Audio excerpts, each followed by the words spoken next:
Anyone else on unemployment? A couple people? You know what I hate about that? Is they treat you like a dog down there, don't they? Because maybe you're unemployed, because maybe you got laid off or something. But I found a way around that. Just act like you're handicapped. And they're nice to you.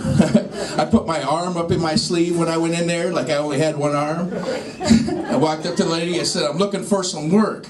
She goes, well, what do you like to do? I said, I'm the kind of guy that likes to work with my hand. She said, so you're looking for a hand job? I said, yes, I am. But it's cool to be here in Grand Rapids. A lot of couples here. You guys married? No. No? Dating? Just banging? Oh, you're dating? Oh, how long have you guys been dating for? A week. A week? Oh, man. Well, let me ask you this. It's only been a week. Is she a pretty good speller? Yeah. Well, remember that, guys. Always good to be with a girl that's a good speller. See, that way when you piss her off and she wants to key some derogatory comment into the side of your vehicle, it'll make some sense. I pissed off this girl one time. She tried to embarrass me by keying the phrase, I have herpes, in the side of my truck, right? But see, she wasn't a good speller, you know? So it came out, I have her pies. Right? Yeah, smart people get that, see? So unless I'm dating like Marie Callender or Sarah Lee, that don't make no damn sense, does it? It was embarrassing though, you know. I'd be driving down the road, guys be like, hey, give her back her pies, man. I drove through this trailer park over in Holland. I heard, check it out, that guy's got herpes.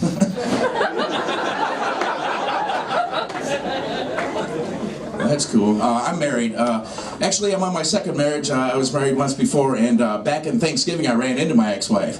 Then I backed up and ran that bitch again. It's all right. We had a bad breakup. She deserved it. And she was a big girl, too. And you know what? I never had a problem with that. The only thing I had a problem with is after taking like a half hour to squeeze into a pair of jeans, she'd ask me that question. Guys, you know what I'm talking about, right? And I wouldn't lie to her neither. She'd be like, do these pants make my ass look big? I'm like, actually, your ass makes them pants look small. She thought that was a compliment, you know? She didn't have a camel toe, she had a camel hoof. It was nasty, man. But I'm married now, and you know what's weird? In 8 years I've been married, I've never heard my wife fart. Isn't that weird? Smelled a lot of them, but never heard any of them. My wife, she's a huge pill popper. Before I left the house tonight, I'm like, you're taking another pill? What's that one for? She's like, so I don't kill you. I was like, oh, that's cool, man. Shouldn't you be taking 2 of those? Because she just got her concealed weapon permit, so now I know how I'm going to die, right? Trying to talk her into getting her medical marijuana card. That way she'd be too lazy to pick up the fucking gun. You know what I'm saying? But we do a lot of that role playing. You guys do any role playing yet? Oh, not yet? In time, you know. In time. Yeah, me and my wife, we do a lot of that. And at first it was cool, but now it's getting kind of weird. Like last time she wanted me to play the role of a priest, which is weird. Banged her little brother. So. I know some of you probably didn't appreciate that, and all I can say is think about how he felt. Can't even make eye contact with me anymore. I'm just glad somebody laughed at that. I did that joke at a PTA meeting. I got nothing. But like they were saying earlier, last week I turned 44 years old, so I wish I would have been here then. Well, thank you. Thanks. Thanks. It's, you know, it's another birthday. I don't know. And this year my wife gave me a sweater and a piece of ass. So, which for most guys is cool, right? And in my case, they're both too big and itchy. So you know, it's like.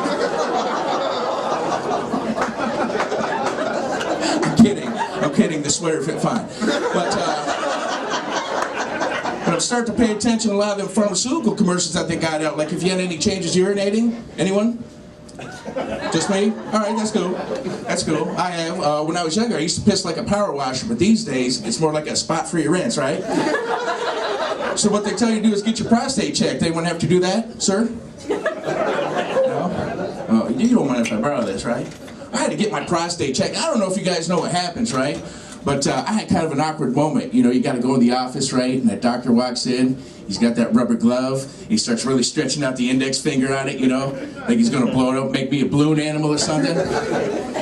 But he didn't do that. Instead, he lubed it up and he walked over to me and he says, "Now listen, you're going to feel a little pressure." And he didn't need to tell me that because I was already feeling it, you know what I mean?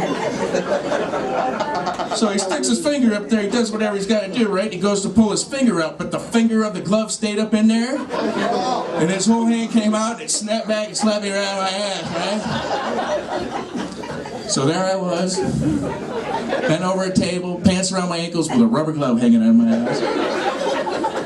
You guys ever had them few seconds of awkward silence? We had that. And he didn't say nothing, and I thought, well, maybe I should say something. But I really didn't know what to say, you know, so I just turned. The only words that came out was, "Tight, huh?" Thanks, Grand Rapids. You guys have been awesome. I hope to see you again.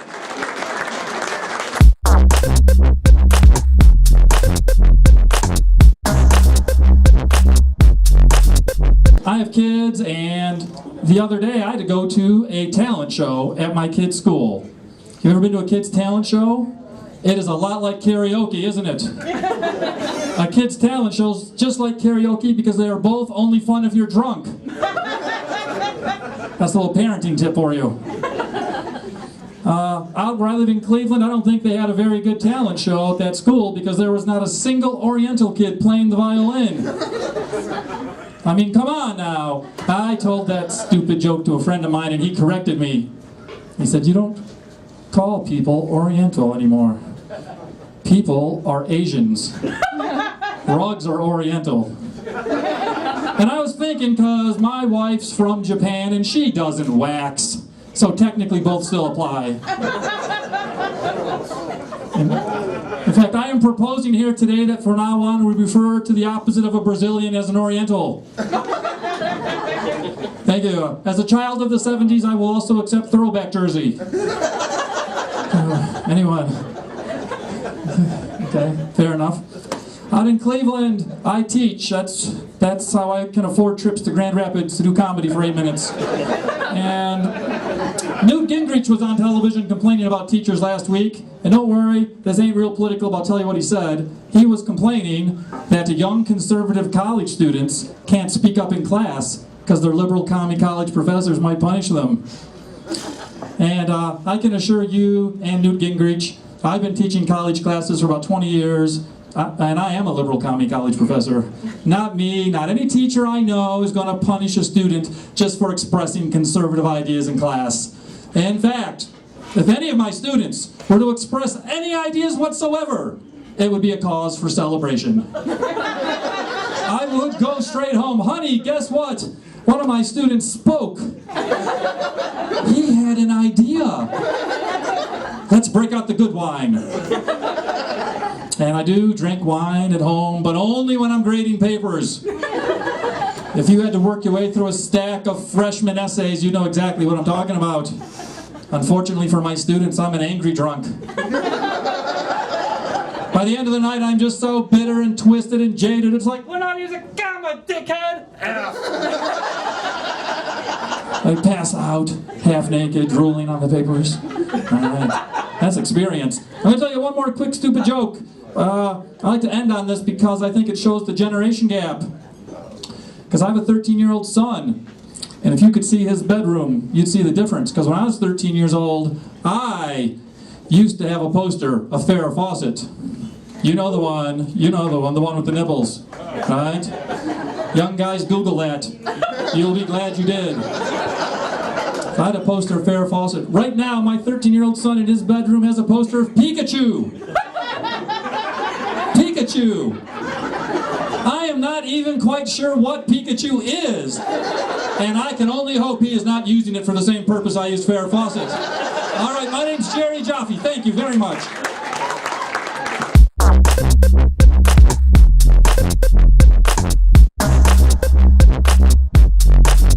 I am married. Somebody was asking about that, you guys. My husband's wonderful. He's really laid back, very supportive. But every now and then he will complain that we don't have enough sex. which is why I had to sit him down recently and say, honey, I like you, just not in that way. It's been 10 years, you guys. We've been married for 10 years in May. Thank you. Don't go thinking that we're heroes, guys. It's for the kids. 12 more years. I'm 36, and some of my friends think that my face looks pretty good for my age. I think that my brown skin holding up is the least it could do, given that it's held me back in so many ways. Oh, man. China, I don't know if you guys heard about this, but China has an important innovation. It's called smile surgery. Anybody hear about this? Yeah, they turn the corners of your mouth up so it looks like you're happy all the time. Why wouldn't they have tried and gotten rid of communism instead, you guys? Let's try some natural solutions first. That's pretty extreme. This North Carolina couple got arrested recently for distributing videos of them having sex with animals. I know. And the husband in this relationship is a United States soldier, which makes me feel like it would really complicate things in the future if you wanted to ever thank him for his service, right? Because I'm big on thanking the military for their service, but with this guy, you'd want to be really specific and say something like, I'm talking about Afghanistan, not the dog porn. Thanks for some of what you do, but not all of it. How do you make the leap to bestiality, you guys? I don't understand. What I'm picturing is that this couple might be a little racist, you know, and they're thinking about their first step into like the adult film industry, and the wife's like, you could try having sex with a black woman, and he's like, ugh, no thanks. She's like, what about a 90-pound Rottweiler? And he's like, schedule a meeting. Let's talk about that. Oh man, let's see, what else can I share with you guys?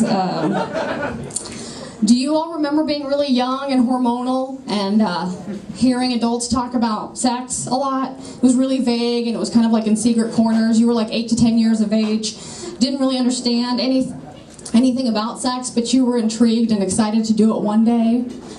Aren't you glad it's not what you thought it was? Because I thought it was our belly buttons, you guys. I remember looking down at my tummy and thinking, this is pretty weird. Maybe it's for the future. But you know, at the same time, God was like, it's weirder than that. It's your vagina.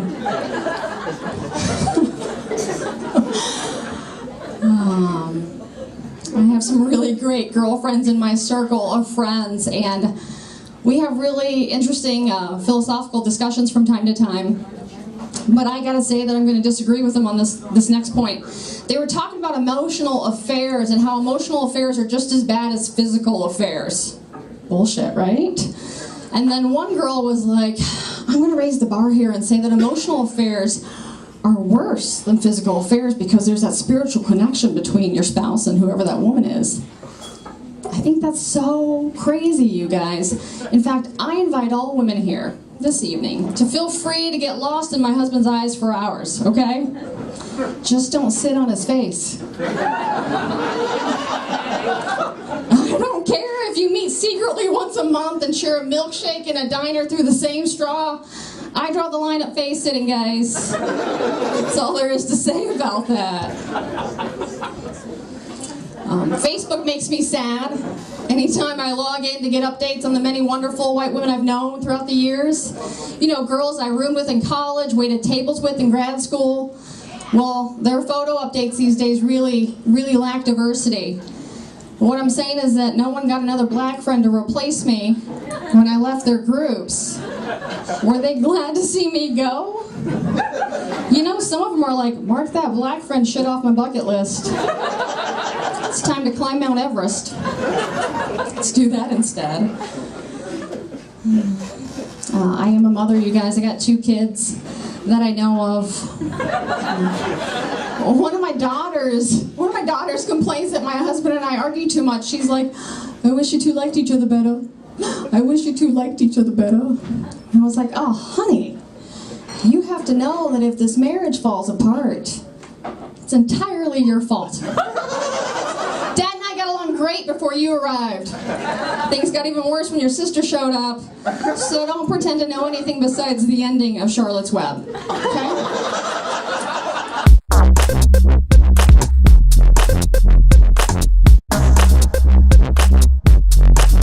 Ladies here, a lot of ladies like the phrase size matters. Anybody here? Ladies, size matters? For any of you? All right, we got one back there. A couple, two, three. All right.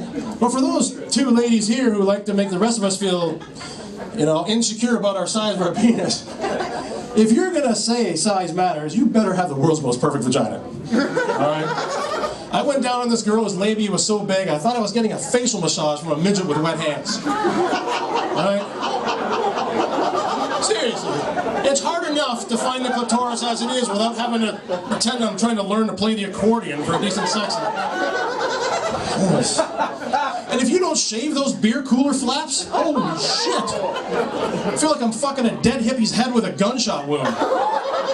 Oh my god. And some ladies, oh my god, you guys have huge vaginas. Huge vaginas. Size matters is right, the size of your fucking vagina. I shouldn't need a headlamp and a caged canary to find my way out of this fucking thing. And I should have condoms with chalk lines on them. Oh, Jesus. Have you heard of some of these girls, too, who vajazzle their vagina? Have you guys heard of this? They put little sparkly stickers and glitter on it, and they dye their pubic hair in different colors. Oh, I had sex with one of these girls. I thought I was fucking a gay muppet. Jeez. It was even worse. I went down on her, and then I came up. I looked like Elton John. Jizzed a fucking glitter bomb on my face. Oh. Anyway, I heard this again. I heard it again from someone. Again. That some women fantasize about and actually want to be raped. And I was like, that is a really fucking disturbing thought, to know that I talk to myself that much. So, a couple more here. My girlfriend has a Jewish cat, and I know this because I hate it.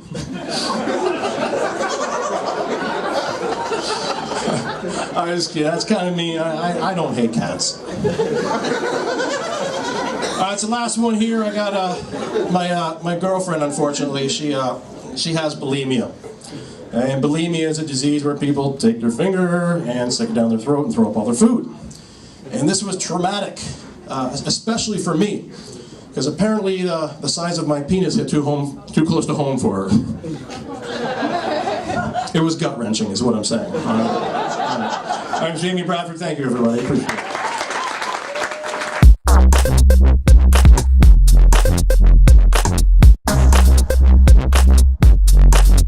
I watched my wife have 2 kids, and I realized that women are the stronger sex because she didn't even, it didn't even faze her. Any women in here have babies? Just one lady wants to admit it. She had 2 kids and was like a champ. You know, she just toughed right through the whole thing. And then she didn't want to have any more, so I went and got a vasectomy and passed the fuck out while it was getting done to me. Just passed out. The doctor was like, do you remember where you are? I'm like, I have no idea what just happened. He's like, well, I was operating on you and you said, dude, I'm gonna pass out, and then you did. Like, great. I have no upper hand for the rest of my life. I know you pushed 2 watermelons out of you, but the penis is a much more sensitive area. So it's understandable that I passed out. I was talking to the doctor before I passed out. He was trying to create small talk. He's like, don't worry, I've done 5,000 to 6,000 of these. And instead of being like a normal person thinking, that's awesome, this guy's experienced, my comic mind went straight to, this guy has been face first in 5,000 to 6,000 man crotches. That is horrible.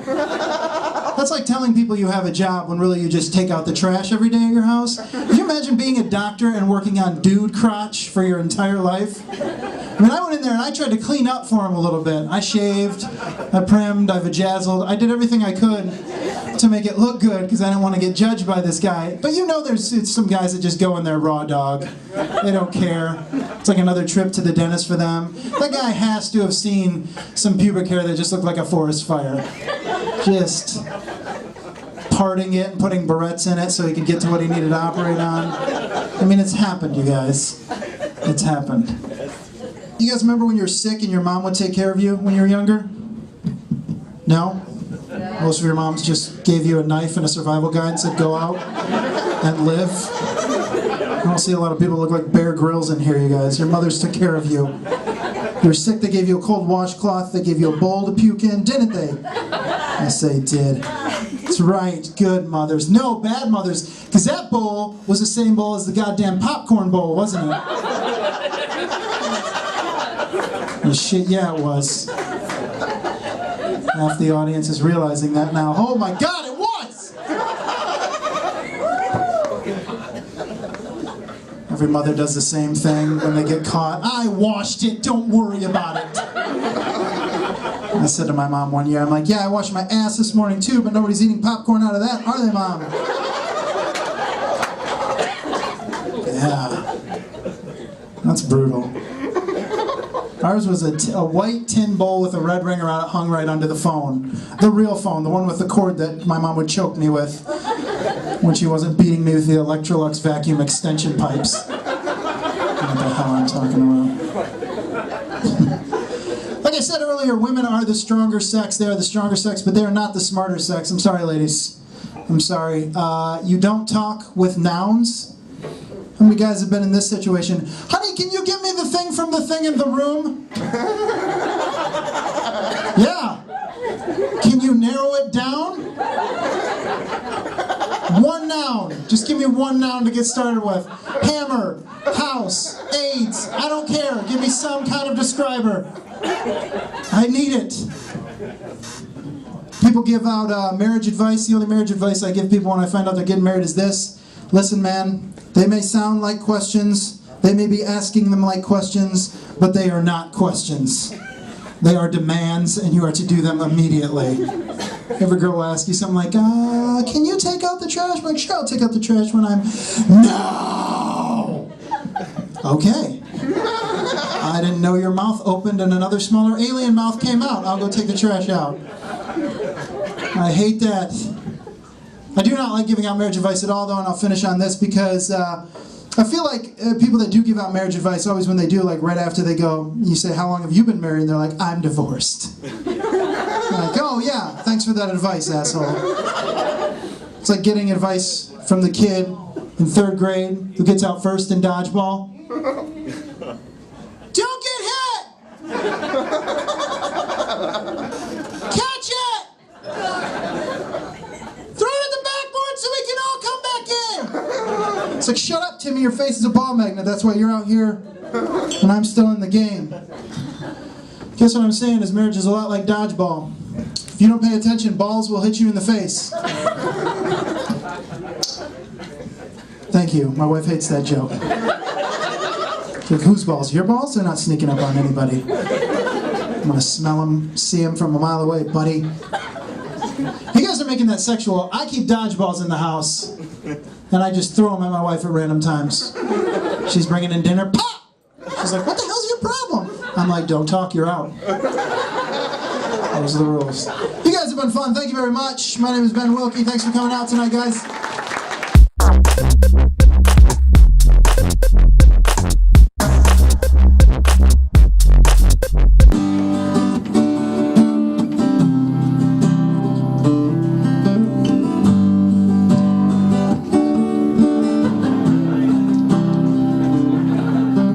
Super agent.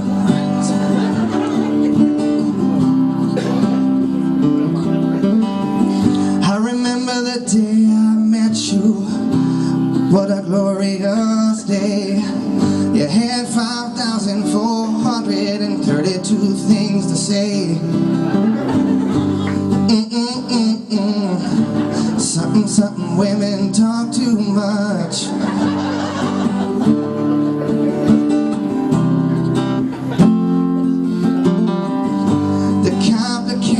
Of our conversations make me smile. You're cooking, cleaning, and vacuuming all the while. And now I hear your voice when I go to sleep. And then I hear your voice when I dream. And then I hear your voice when I wake up. And baby, I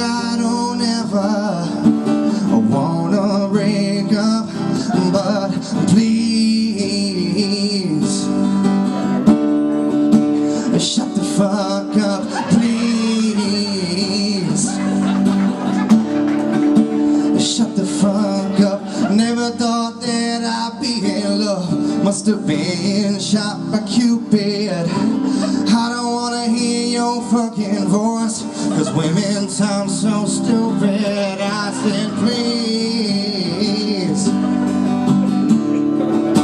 shut the fuck up, please. Shut the fuck up. Wanna do something with your mouth, then maybe give me head. It's just you and me lying in your bed. Then I looked at you and you looked at me. You said, baby, I love you. And then I said, shut the fuck up, please. Shut the fuck up, please. For the love of God, shut the fuck up. Right? Yeah, absolutely.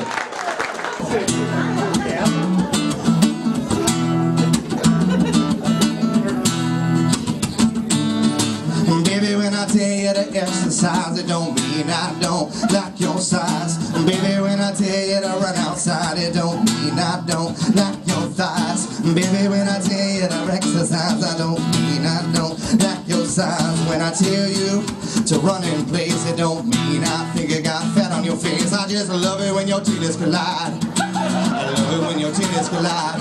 I just love it when your titties collide. I love it when your titties collide.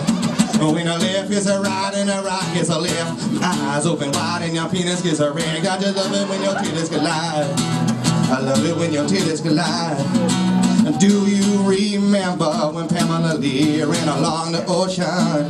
That's the fucking reason they invented slow motion. Because we love it when your titties collide. I love it when your titties collide. When a left is a right and a right is a left, my eyes open wide and my penis gets erect. I just love it when your titties collide. I love it when your titties collide. I have got a vision, you could call it intuition, of your titties hitting each other. I call it titty collision. Oh my, I see it with my eyes. You can't run till you catch your stride, because I love it when your titties collide. I said I love it when your titties collide. I love it when your titties collide. When the left is a right and the right is a left, my eyes open wide and your titties collide. I said I love it when your titties collide. I'm drunk. I love it when your titties collide. I love your personality, so down to earth and bubbly. But I probably wouldn't talk to you if you did not have those double D's. I said I love it when your titties collide. Big titties. Thank you guys very much. Absolutely, I'm a piece of shit. One more time for Brian B. and Garrett Olsen, my partner in crime. You guys have a good night. Drink one for me.